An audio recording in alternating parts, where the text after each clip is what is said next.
Avons-nous fait fausse route en Martinique dans notre économie qui est le tourisme? Nous n'avons pas compris le lien fort entre le tourisme et la culture. Nous n'avons pas suffisamment d'attractivité événementielle. Le prix du billet est cher pour venir chez nous. Quelle est votre analyse? D'abord, il serait intéressant d'avoir un document sur lequel serait décrite la politique économique et notamment la politique touristique de la Martinique. Une politique, c'est-à-dire des objectifs à la fois qualitatifs et quantitatifs qui permettent de savoir vers quoi on va en matière de tourisme. Je rappelle que le tourisme représente moins de 5% du produit intérieur brut de la Martinique. Moins de 5% du produit intérieur brut, c'est-à-dire un chiffre de l'ordre de 300 millions d'euros pour un produit intérieur brut qui est de l'ordre de 9 milliards d'euros. Donc le tourisme est loin de représenter l'activité principale de l'économie de la Martinique. Maintenant, si on veut attirer davantage, le problème de l'attractivité touristique se pose en permanence. Il faut que le secteur public fasse un certain nombre d'investissements qui soient de nature à attirer vers la Martinique davantage de touristes venant notamment de l'Hexagone, mais davantage encore d'Amérique du Nord, du Canada, d'Amérique du Sud, d'Europe centrale, d'Europe du Nord. Dire aux Martiniquais faites du tourisme en Martinique, je suis désolé, mais le comité martiniquais du tourisme doit faire beaucoup plus que ça. Il faut ouvrir des agences à l'étranger pour que ce ne soit pas l'argent martiniquais qui circule encore à l'intérieur de la Martinique. Il faut aller chercher de l'argent ailleurs. Donc je suis preneur d'une véritable politique touristique avec évidemment des événements, on en fait déjà, mais comme le Tour des Halles, mais ce n'est pas suffisant, ou le carnaval, des événements avec un patrimoine naturel, mais aussi un patrimoine construit. Quand vous allez à Paris, par exemple, et que vous voyez les différents édifices, la Tour Eiffel est une exception, la Tour Eiffel a été faite par le secteur privé, mais l'ensemble des éléments principaux que vous voyez a été réalisé par le secteur public. Ça peut être Versailles, qui a été construit par un roi, ça peut être les Champs-Élysées, l'Arc de Triomphe, la place de la Concorde, ça a été construit par le Second Empire. Disons que le secteur public ne s'est pas beaucoup investi dans le patrimoine à destination du tourisme, mais aussi à destination de la Martinique.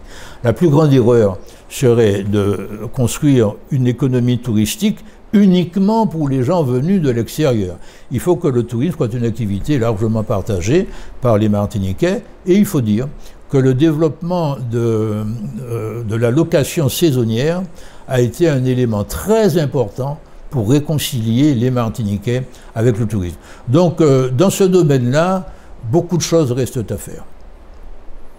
On a du mal à comprendre les objectifs du président de l'exécutif de Martinique, Serge Letchimy. Mais on pourrait se poser la question, est-ce que l'opposition est à la hauteur?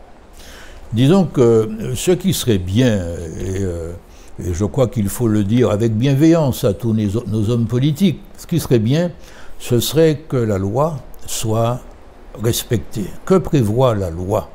La loi prévoit que la CTM, avant c'était le conseil régional, établisse un schéma de développement économique, social, culturel, environnemental et international. C'est-à-dire un document qui devrait être assez complet, conçu autant que possible en concertation avec tous les acteurs politiques et économiques de la Martinique, et qui cherche à entraîner la Martinique vers un développement beaucoup plus équilibré que ce que nous avons aujourd'hui. Donc c'est un document, il a été fait mais de manière tout à fait légère par un certain nombre de majorités précédentes. Il manque ce document-là, la Martinique ne sait pas aujourd'hui où elle va. Si vous demandez à même un élu de la CTM, quel est l'objectif économique, social, culturel, environnemental et international de la Martinique, il sera généralement incapable de vous répondre. Or, on sous-estime la force que pourrait donner à ce pays la mobilisation de l'essentiel de la population vers un objectif partagé est connu de tous. Aucun originaire d'outre-mer français dans ce gouvernement, ni dans le précédent. Le niveau de nos élus a-t-il baissé ou sommes-nous moins pris au sérieux?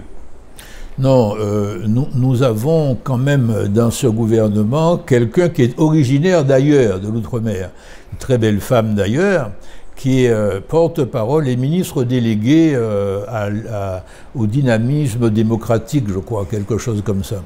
Donc il y a cette personne-là, mais qui n'est pas antillaise, qui n'est pas guyanaise, qui n'est pas réunionnaise, je crois qu'elle est d'origine mauricienne.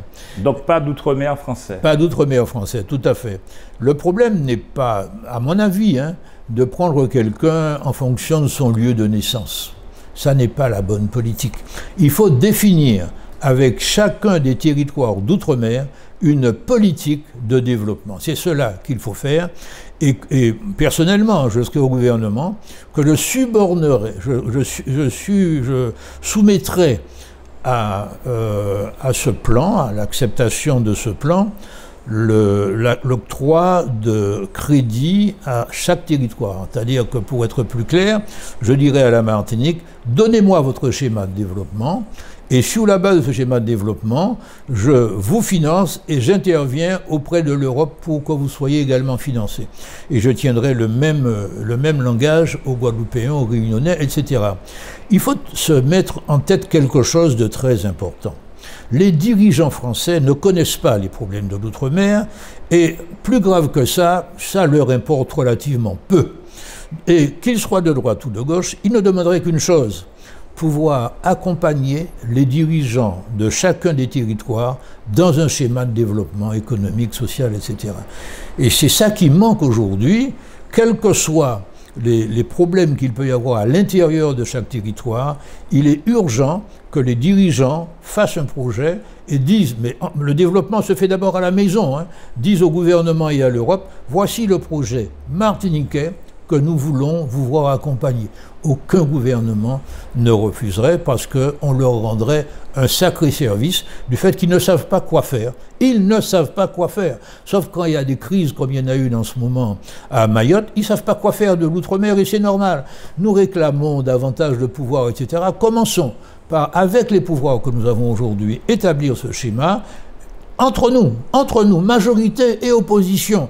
Là-dessus, l'opposition, je ne sais pas s'il y a une opposition en Martinique, je ne vois pas en tout cas en quoi elle se distingue de la majorité actuellement au pouvoir. Donc à nous de faire notre programme, notre schéma, notre projet. Le mot projet me plaît bien, mais c'est un mot qui peut être interprété de manière très différente par les uns et par les autres. Faisons-le et puis soumettons-le à l'État et à l'Europe. Mais la démarche consistant, dès qu'on est élu, à aller voir les dirigeants parisiens pour leur demander on ne sait pas très bien quoi, n'est pas la bonne démarche. Elle est sympathique, je peux la comprendre, mais sur le plan de l'efficacité, ce n'est pas la bonne démarche. Semaine de 4 jours sans réduction du temps de travail que voudrait Gabriel Attal, y a-t-il que des avantages? Non, aucune mesure n'a que des avantages, mais j'applaudis vraiment fortement cette initiative du nouveau Premier ministre.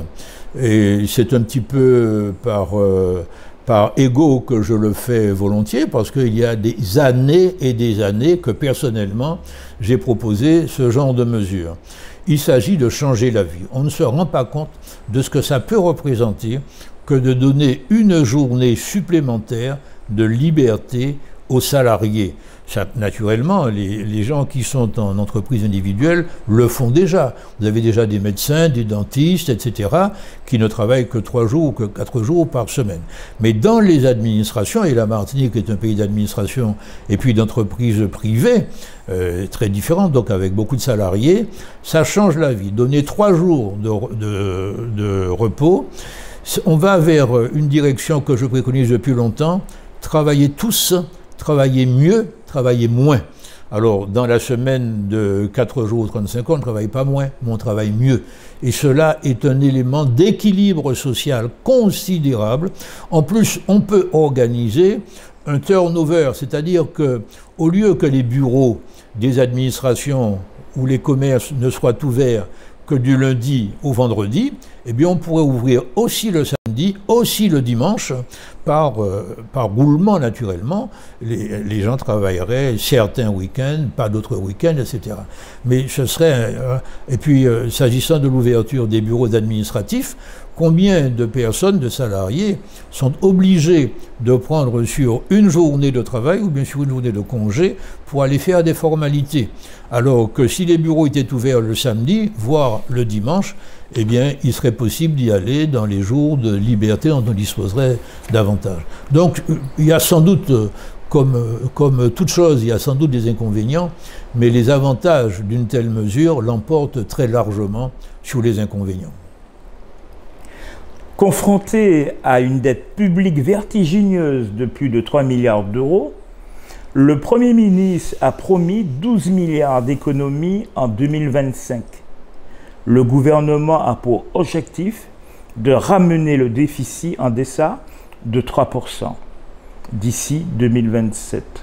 N'avez-vous pas l'impression qu'on va vers une crise? Non, on ne va pas vers une crise, on y est déjà très largement, et depuis de longues années. Ce n'est pas ce gouvernement qui l'a installé. En réalité, depuis la fin du gouvernement de Giscard d'Estaing, c'est-à-dire dans les années 1980, le déficit était déjà important, mais il n'a fait que s'aggraver. Et la gouvernance de M. François Mitterrand, à partir de 1981, a énormément élargi le fossé de la dette française. Vous imaginez bien que lorsqu'on parle de faire des économies de 15 milliards, alors que l'enjeu est de baisser un endettement de plus de 3 000 milliards, on est à côté de la plaque. On est largement à côté de la plaque. Le problème n'est pas là. Le problème est beaucoup plus grave, mais aucun dirigeant, ni au pouvoir, ni dans l'opposition, n'en parle. Il s'agit de faire en sorte que l'État, dont tous les secteurs en charge sont en difficulté, restreigne son champ d'intervention et gère mieux le champ d'intervention restreint qu'il aura à gérer. Je prends l'exemple de la santé. Depuis combien de temps constate-t-on? Je me rappelle que Rocard était encore Premier ministre, on disait déjà que la santé était en faillite. Je prends l'exemple de l'éducation nationale. Depuis combien de temps dit-on que l'éducation nationale est en faillite? Et puis en réalité, on fait cautère sur jambes de bois, on ne résout pas les problèmes. Il faut décharger l'État des problèmes de santé, il faut décharger l'État des problèmes d'éducation. Si l'État veut continuer à avoir un œil dessus, il peut mettre en place des délégations de services publics, mais il faut retirer à l'État la gestion d'un maximum de choses, parce que l'État ne sait pas faire. Regardez le problème de la magistrature, c'est encore un autre exemple. Les conditions dans lesquelles la justice est rendue en France sont des conditions tout à fait surprenantes. L'étranger n'y comprend rien du tout. Et les Français qui ont affaire à la justice, encore moins. Donc le problème n'est pas de faire 15 milliards d'économies, c'est juste dérisoire. Le problème est de repenser totalement le rôle de l'État dans la vie économique, sociale de la France, quoi. Quel est votre regard de Français sur les conflits israélo-palestiniens et ukrainiens face à la Russie? Notre gouvernement s'implique face à la Russie et a choisi le camp israélien contre la Palestine. D'abord, je distinguerai les deux problèmes. Le problème de l'Ukraine est un problème, le problème d'Israël et du Moyen-Orient en est un autre. Alors, s'agissant du problème de l'Ukraine, je suis pour ma part favorable à ce qu'aucun pays n'envahisse aucun autre pays. Et donc, je n'approuve pas du tout la démarche de M. Poutine qui consiste à envahir aujourd'hui l'Ukraine, demain peut-être la Lettonie, la Lituanie, voire la Pologne. Mais la France a-t-elle les moyens de faire la guerre avec l'Ukraine? Parce que sans que, contrairement à la loi, aucun texte parlementaire, aucune loi n'ait été votée, la France, et la Constitution dit que la guerre doit être votée par l'Assemblée nationale. Hein. Eh bien, le processus légal n'a pas été respecté en France, et la France est en guerre, et la France, vous le rappeliez tout à l'heure, a un endettement qui est déjà formidable. Je ne vois pas comment la France trouve les moyens d'augmenter encore son endettement à la charge des Français pour fournir des armes, des munitions et de la formation à l'Ukraine. Je sais que le gouvernement, le président de la République en particulier, s'est beaucoup employé à cela, mais ce n'est pas fini. Il faut que cette guerre-là se termine par une négociation dans les meilleurs délais, parce que c'est insupportable. Je souligne d'ailleurs qu'une fois de plus, c'est en Europe que cette guerre-là est déclenchée. L'Europe se singularise dans l'histoire comme une région où beaucoup de guerres ont été déclenchées avec des millions et des millions de morts. S'agissant de ce qui se passe au Moyen-Orient, à Gaza en particulier, il y a du terrorisme des deux côtés. Il y a du terrorisme des deux côtés, mais le premier terrorisme, il vient d'Israël. Les Européens, voulant quelque part se faire pardonner la Shoah, ont permis aux Israélites de s'installer au Moyen-Orient sur des terres précédemment occupées par des Palestiniens. Et puis les Israéliens, Israélites devenus Israéliens parce que propriétaires d'un État, eh bien, n'ont cessé de pratiquer une très grande violence vis-à-vis des populations qui étaient installées là depuis déjà des siècles et des siècles. Et non seulement la violence a été utilisée, mais Israël n'a cessé d'élargir le territoire qui lui avait été reconnu par l'ONU après la Deuxième Guerre mondiale.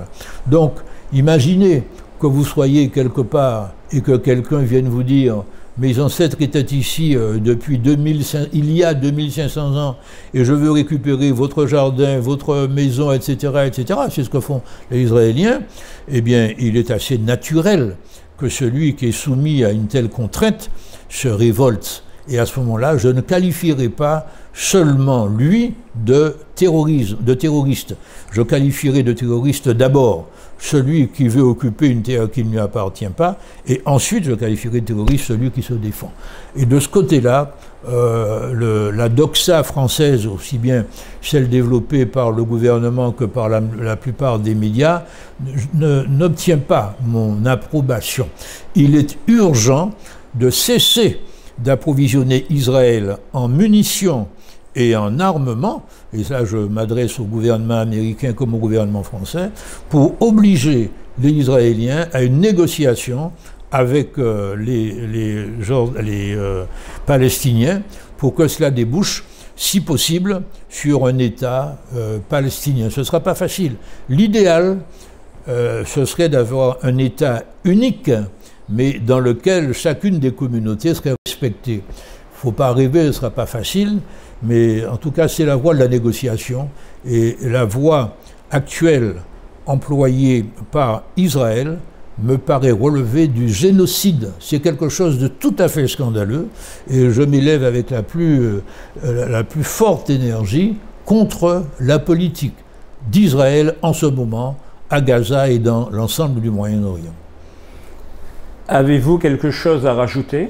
Non, je dis qu'il y a toujours quelque chose à rajouter, mais je dis que la Martinique, aujourd'hui, doit se positionner, parce que nous ne sommes pas simplement une petite île, nous sommes aussi des citoyens héritiers d'une histoire, et nous devons, dans les conflits internationaux, en cohérence avec notre propre histoire et notre propre personnalité, nous devons nous positionner dans les débats mondiaux, même si nous savons que notre influence ne peut être que légère. Mais il y a des valeurs à affirmer et à faire partager par la population de la Martinique à l'occasion de tous les événements de la planète.